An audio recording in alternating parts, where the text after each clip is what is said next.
dan Bung Rocky gitu. Bung Rocky, akhirnya Anies ini mengisyaratkan dia siap membuat ormas, bahkan juga parpol, untuk mewadahi aspirasi pendukungnya yang sedang mengalami kegalauan karena ketidakpercayaan mereka terhadap partai-partai yang ada. Ya betul, euforia itu, entusiasme itu memang harus ditampung di dalam perlembagaan, dan politik memang harus diucapkan dengan cara formal, dan keformilan itu dibuktikan melalui suara partai politik.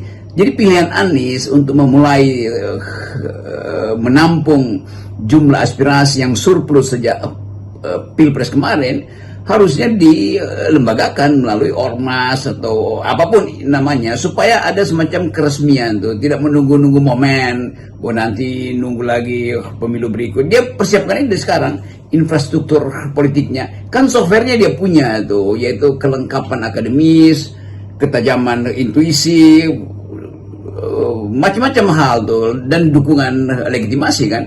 Jadi betul dalil Anies bahwa hanya karena ada legitimasi maka diperlukan institusi itu, bukan institusinya yang menghasilkan legitimasi, enggak. Itu pekerjaan lembaga survei yang selalu legitimasinya dicarikan setelah institusi ada. Itu namanya rekayasa sebetulnya kan. Jadi kalau Anies punya maksud untuk membangun kekuatan melalui pelembagaan partisipasi, yaitu pembentukan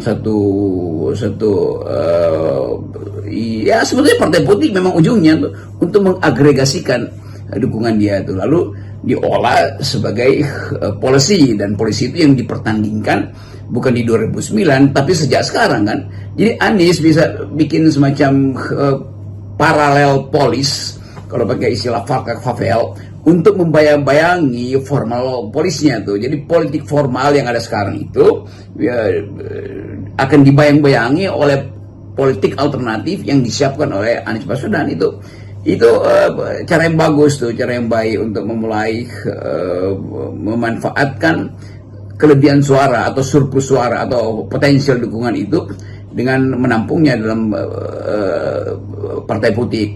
Dan itu yang memungkinkan orang di 5 tahun ke depan bisa melihat bahwa Anies memang merintis dari awal karena kakinya itu berakar. Nah selama ini Anies itu berayun aja tuh, seolah digantung sehingga kakinya nggak nyampe ke bumi, kendati pikirannya itu beredar di wilayah elit apalagi itu. Nah ini Bung Rocky soal timing ya. Kapan waktunya yang tepat menurut Anda bagi Anies untuk mendeklarasikan ormas atau parpolnya ini?